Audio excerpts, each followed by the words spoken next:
Welcome to NuclearCast, the official podcast of the ANWA Deterrence Center. Our host is Dr. Adam Loudon, co-founder and vice president for research at the National Institute for Deterrence Studies. The ANWA Deterrence Center is a 501c3 organization ensuring a broader understanding of the nation's strategic nuclear deterrent and its ongoing modernization. Thank you for listening and welcome to the show. The views of the host and the guests are their own. Welcome back to another episode of NuclearCast. Of course, I'm your host, Adam Loudon. Today we have with us a great guest who is back for year 2 of NuclearCast. Dave Trachtenberg is the vice president at the National Institute for Public Policy. He teaches in the Missouri State program. So if you care about strategy and defense policy, it's a great graduate program. So think about that. And of course, he's one of the best thinkers out there. I can't think of a time where I've read his stuff and been like, oh, this guy just doesn't get it. So he's a good thinker and he's a good writer. And he wrote a great piece a few weeks ago it's a NIP information series called The Fallacy of Deterrence by Detection. And I thought it was important to talk about this because for me, the administration had, it trotted out this idea of integrated deterrence. And I have been critical in my writings and about integrated deterrence because I don't think it's a real thing. And I think it's just a way to paper over the administration's failure to build the nuclear arsenal we actually need and to say we're going to use all these other things and hey, they don't really matter that much. And so Dave's with us today to talk about this paper that I think falls within this sort of critical framework. So welcome back to NuclearCast. Well, thanks, Adam. It's really a pleasure to be here again with you. I appreciate the invitation and look forward to the discussion today. So tell us what's sort of the crux of what is this new form of deterrence? And then what are I read your paper. I thought it was really good. I thought your argument was highly persuasive. But for the listeners who haven't read it, what is that argument and sort of what is the foundation of it? Well, you mentioned integrated deterrence, Adam. And I think that is sort of the buzzword du jour, if you will, of this administration. No one has really explained, I don't think, adequately what integrated deterrence really is, what it means, what it's supposed to accomplish, other than the sense that I get that it's a form of sort of a strategy that relies on more than just military means for deterrence, sort of a whole of government strategy involving diplomacy, economics, all kinds, all the elements of power, basically. In a sense, though, I think it's a way of sort of deflecting attention away from the need to focus on important military measures of deterrence, like the nuclear modernization program. And I think the piece that you refer to that I wrote on the fallacy of deterrence by detection was intended really to call attention to the fact that those who believe that deterrence can be successful simply by calling out the bad activities of bad actors in advance, I think that misses the boat.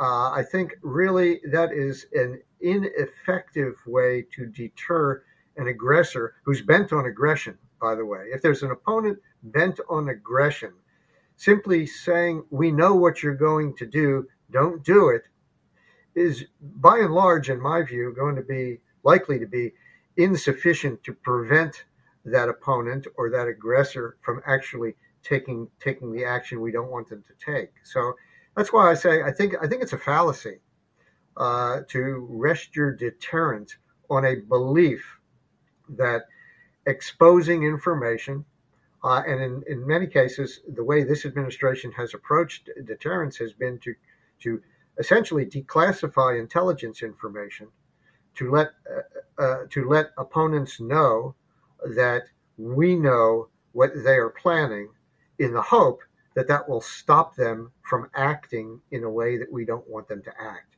And I think that's a very risky deterrent strategy, and not really likely to work in many scenarios. So what you're saying is that by throwing shade, you can't deter people. I think it takes more than just throwing shade. It takes real capabilities, and it takes a real willingness to engage, and it takes credibility, having credible capabilities and threats. And part of that means we need a modern, effective, credible nuclear force to demonstrate resolve to opponents. It's more than just verbalizing our concern. It's more than just saying we know what you're up to and you shouldn't do it.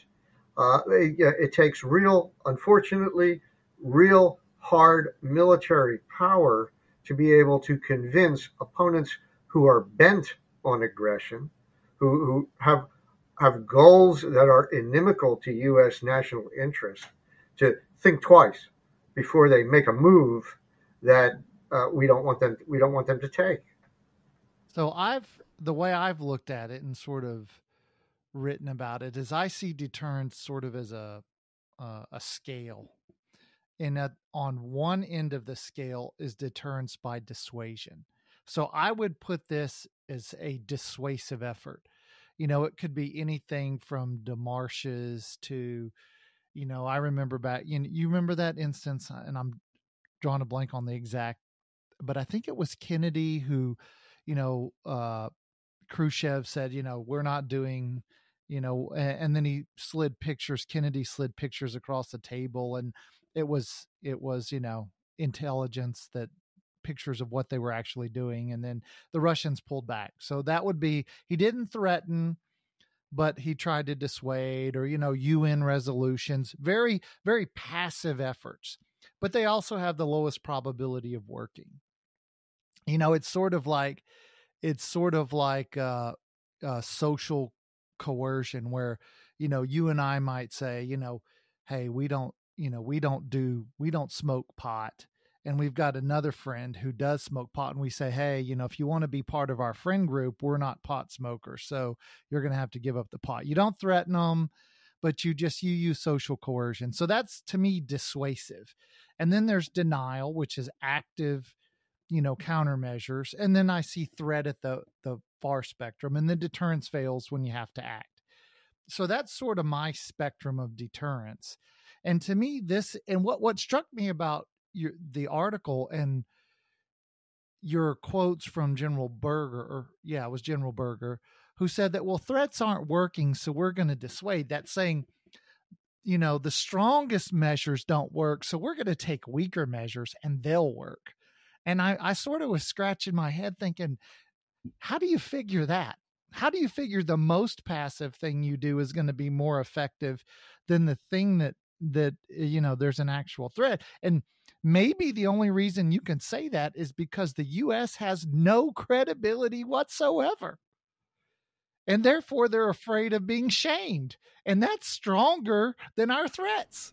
Look, you raise a good point. You really do, and I think your description, of the various spectrum of deterrence is appropriate. But the problem, I think, is that people are looking for ways to accomplish deterrence on the cheap. People are looking for ways to avoid spending money to modernize nuclear forces. They're looking for some other way to dissuade or deter adversaries from doing things we don't want them to do, that are less costly than actually investing in the necessary forces and capabilities and modernization programs that are needed for deterrence to operate effectively and credibly, as you note. And I think that's actually the problem. It's just, in my view, it's dangerous to look to try to deter on the cheap. I understand the desire on the part of some to find some alternative to nuclear deterrence. I don't think what's been proposed, that's been referred to as deterrence by detection or deterrence by disclosure, is the way to do it. I don't think it's generally successful. Don't get me wrong. That's not to say that letting an opponent know that we know sort of what they're up to will have no effect on their own calculus. But to believe that that is sufficient for deterrence to work has been proven wrong. It was proven wrong in Ukraine because you have a Russia led by Vladimir Putin, who basically, is in a sense hell bent on bringing Ukraine under Moscow's political control, basically eliminating its independence and national sovereignty. An opponent that is that committed to that kind of a goal, in my view, is unlikely to be deterred from taking the actions that we've seen Russia take in Ukraine simply because we say, we know you're massing troops, we know you're planning to invade, or those kinds of those kinds of things are essentially ineffective in stopping a determined aggressor from committing aggression. That's the problem. It's not deterrence if it doesn't work. And the notion of deterrence by detection or deterrence by disclosure does not have a very strong record of success behind it. In fact, I would argue the opposite. And therefore, it's not an inexpensive or cheap substitute or solution to the problem of stopping an aggressor from committing aggression. Yeah, I mean, I guess you brought up a couple of points, and you said, people want to do deterrence on the cheap. And I guess part of my puzzlement in this argument that we can't afford deterrence, and I've mentioned this before, is, the Center for Medicare and Medicaid Services that runs Medicare and Medicaid estimates that they lose $70 billion a year in those two programs to waste, fraud, and abuse. Now, nobody I ever mentioned that to has ever heard that because it's not a big deal. We accept $70 billion a year in waste, fraud, and abuse in those programs because people say, well, we want the program, so we'll accept the loss. But yet for a country that seemingly can't afford to spend $50 billion a year on nuclear modernization and operations, then I wonder, well, how can you afford to have $70 billion in waste, fraud, and abuse? And so to me, this really, the argument that there's a cost issue with it is just a stupid argument. It's a way to cover over an ideological argument. And that ideological argument is one that you and Keith Payne and others and I have written about, that this is fundamentally an ideological conflict between realist and idealist. And the idealists say, we'll make the world what we want it to be, and human nature isn't fixed. Whereas, like myself, I say, hey, listen, the problem is human nature to begin with. And because human nature is fundamentally wicked and evil, you're never going to be able to make the world the way you want it. So therefore, you're going to have to prepare defenses against adversaries. And then the second part is, are our, granted, academics tend not to be particularly gifted at understanding criminals and bad guys and dictators because they get to live in an ivory tower. And so when you have a tendency from the Obama administration, the Biden administration, they the first thing they do is they look to Boston and say, how many Boston Brahmins can we get into the administration? Because somehow working at Harvard or MIT makes you understand Vladimir Putin or Xi Jinping better than, I'm not sure. And so therefore they seem to, to mirror image these adversaries and think that if we do the right thing, they'll do the right thing. And it's just puzzling to me. I'm curious, am I seeing this right? No, I think you are, and you've raised a number of really good points here. And just let me mention them briefly. For example, this issue of cost. Cost is always raised by opponents of nuclear modernization who argue that it's too expensive, it's just too costly to modernize the nuclear arsenal, and we really don't need to do that. As well as many of your listeners, I'm sure, know that the costs of nuclear modernization are a small, very small fraction of the overall defense budget. Very, very small fraction. At the height of the modernization program, you're looking at no more than maybe 6 to 7% of the defense budget. We spend a lot on defense, of course, but most of that is not for nuclear weapons or the nuclear modernization program. But for some reason, opponents of nuclear modernization always raise the cost banner as an argument against proceeding with those programs. What they generally don't tell you is that the cost of conventional forces is a lot greater, and nuclear deterrence is a relatively inexpensive way of preventing war, preventing conflict. If deterrence fails, the costs of rebuilding society would be orders of magnitude greater than the amount, the relatively small percentage that we spend on nuclear weapons and nuclear programs. That's important, I think. The other thing I think is important to recognize when it comes to deterrence is that it is not possible to know what is in the mind of every opponent out there. In other words, it's not possible for us to know exactly what's in the mind of Vladimir Putin or Xi Jinping. Only they know what they happen to be thinking at any particular point in time. Deterrence deals with what the opponent believes, not with what we believe they should believe, or not even what we think is sufficient for deterrence. For deterrence to work, an opponent needs to be convinced that they should not take an action because the risks to them are greater than the benefits that would accrue to them in taking the action.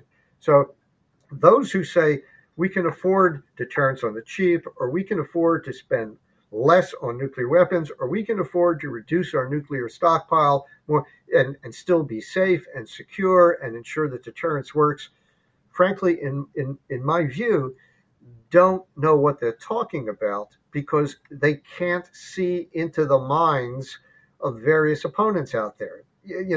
We can think logically, and we can, as you say, mirror image, and we can suggest that, well, we wouldn't do something, therefore they won't do it because they're rational actors. They think like us, but the world unfortunately doesn't work that way.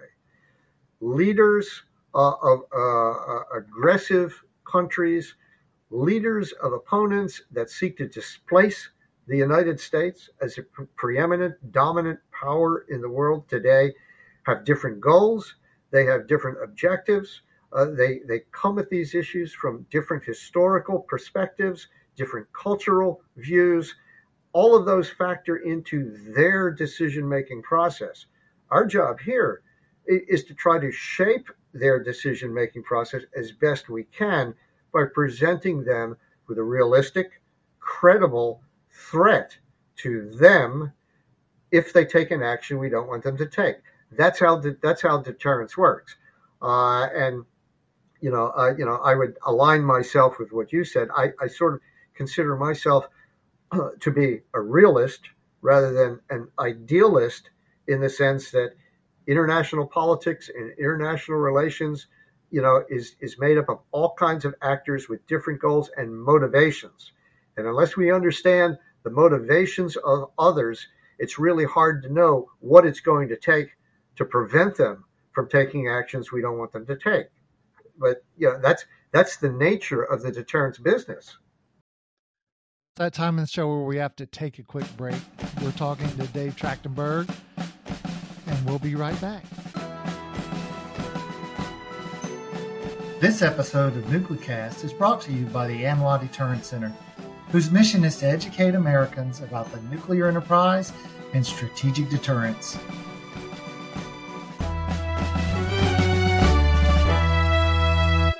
And we're back and we're talking to Dave Trachtenberg. So I have a question for you. So you were the Deputy Undersecretary of Defense for Policy. So you've sort of had this experience. And I've had a few friends acquaintances that have gone into the administration and had never worked in government, never been in the military, never done those things. They had sort of been, part of the Beltway their adult life. And I've wondered, I've sort of poked a couple times just to see, has reality reshaped your view? And I wonder from your perspective, for those that have not sort of had that experience, military careers, being part of the IC, those kinds of things, and they go into government for the first time, and then sort of they now are cleared personnel and get to see all the stuff. Does it change the way they think?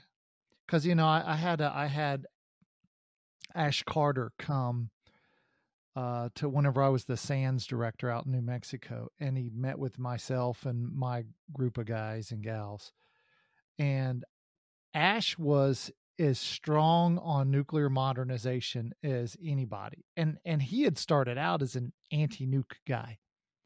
But, I didn't ask him, but my thought was just probably that exposure over time sort of, it reality changed him. And I'm wondering, do you think when these guys come out of the Biden administration that they're going to go back to their sort of arms control organizations and be like, hey guys, we need to rethink this a little bit? Or do you think, ideology is ideology? Look, it's an interesting question. Ash, you're absolutely right. I think about Ash Carter's views. And of course, it was Ash Carter who said the choice is not between modernizing our nuclear deterrent or not. The choice is between modernizing our nuclear deterrent or not having one. We run the risk of losing it. And according to Ash Carter, at the time he made that statement, he said, look, the world is basically not a benign place, and we can't afford not to have an effective, credible nuclear deterrent. He made that comment, I think it was back in 2016. Okay. Now, the world has changed since 2016, and arguably, I would argue, it's become a more volatile, even more dangerous place with the kinds of nuclear threats that have been made by Putin, other Russians, even by China. We live in a dangerous time, and so if we want to stay in the nuclear business, we need to do what's necessary in order to make sure that the deterrent forces we have are effective and reliable and credible. So, I think you're absolutely right about Ash Carter. The other thing I would say, Adam, is that every administration, you can look at the nuclear policies of every administration, and while there are differences around specific programs, for example, the Biden administration is opposed to the Sea-launched nuclear cruise missile. The program that we in the Trump administration supported and proposed going forward with. Many in the Democratic Congress support that program as well. So you can find differences in terms of specific programs. But if you look at the trend lines from administration to administration, Republican, Democratic, it doesn't matter. You find that many of the fundamental nuclear policies have remained consistent. Okay, in other words, despite repeated calls over the years to eliminate the triad, or maybe to move to a dyad, to get rid of ICBMs or bombers, every administration has decided that keeping the triad and maintaining it makes sense. We will keep it. Administrations have disagreed on the numbers of systems for each leg of the triad, but the triad itself, that has remained consistent among administrations. Every administration has agreed that our extended deterrent, the so-called nuclear umbrella, is important.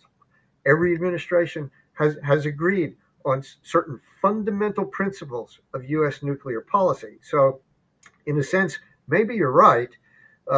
Maybe those that get into government that previously lacked government experience, maybe they do have the opportunity to be exposed to different information that perhaps changes their worldview a little bit. And I think it is important to recognize that the United States has relied literally for decades and decades on its nuclear deterrent. NATO has relied on the United States nuclear deterrent. The United States extends its nuclear umbrella of protection to over 30 countries now. And, those countries, I believe, recognize the importance of nuclear weapons. It doesn't matter whether we like nuclear weapons or don't like them. The point is that nuclear deterrence is important, and arguably, nuclear weapons have helped keep the peace for well over half a century now.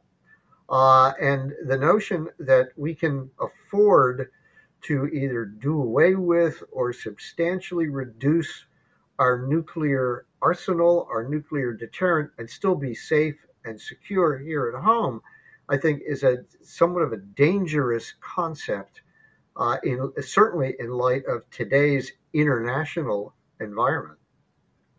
Yeah, I agree with you. So it's that time in the show where I bring out Bob. I'm going to rub my magic lamp. Bob, the genie, pops out, and Bob grants all guests 3 wishes. But they got to be related to what we've been talking about. So you get your you can't wish for money or fame or, a supermodel, anything like that. It's got to be strictly related to what we're talking about.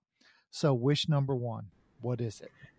Wish number 1 is that there is an emerging bipartisan consensus in the administration and on Capitol Hill to fully fund a robust nuclear modernization program.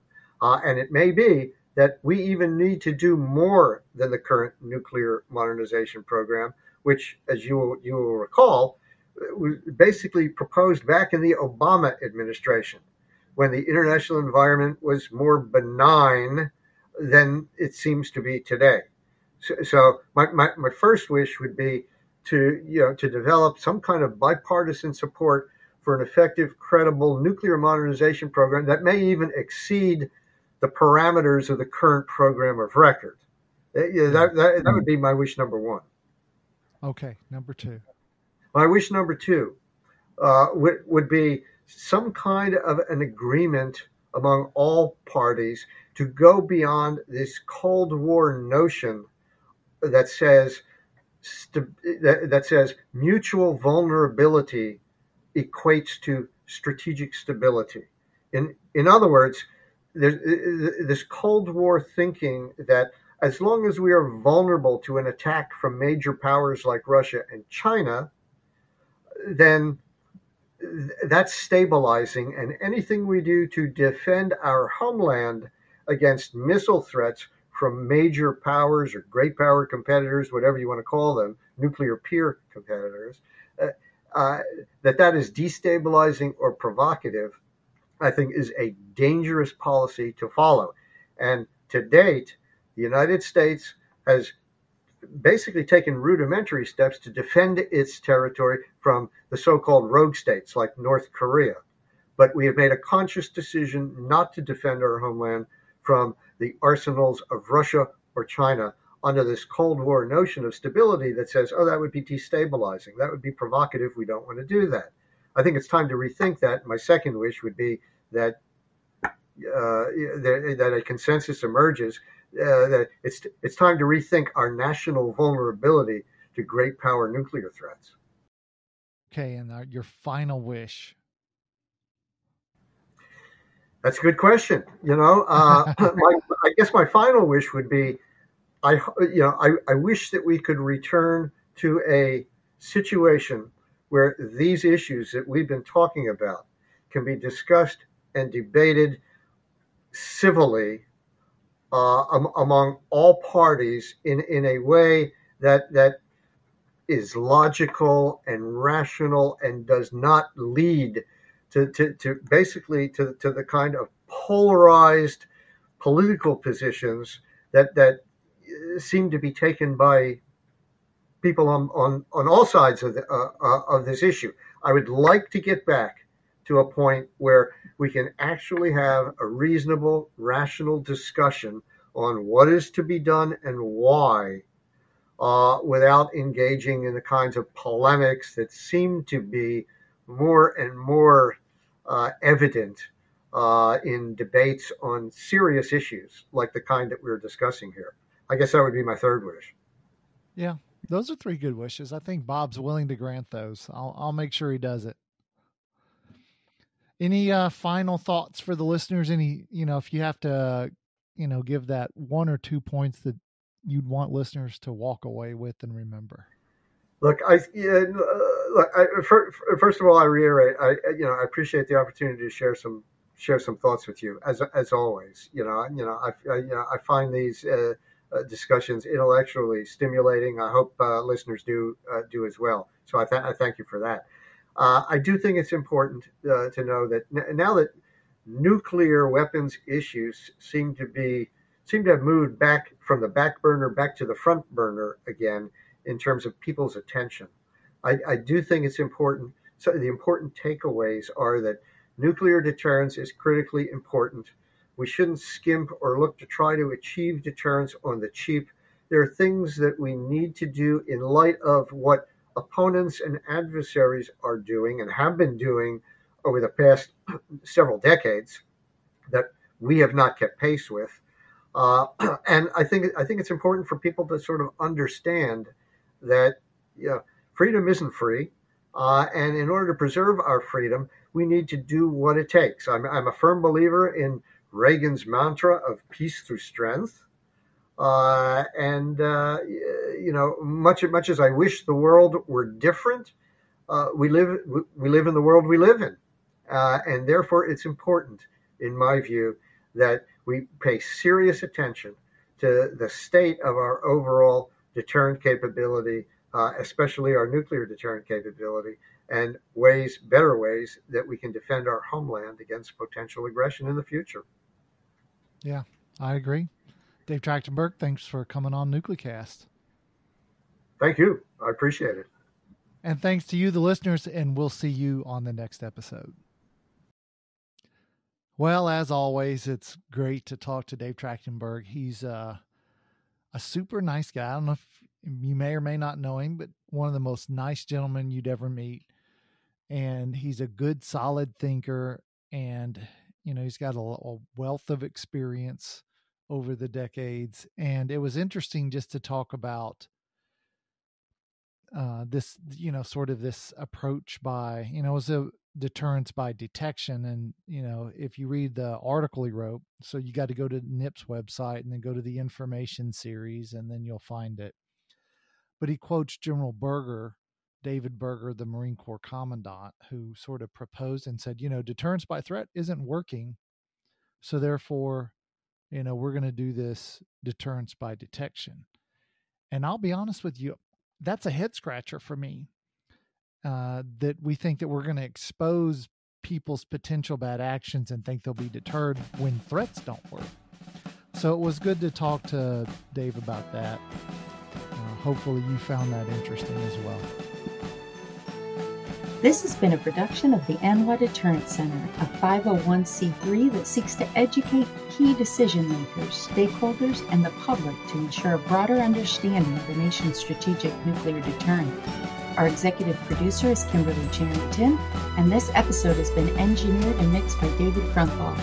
Help us grow our followers by sharing it and follow the show on LinkedIn, Facebook, and Twitter at NucleCast.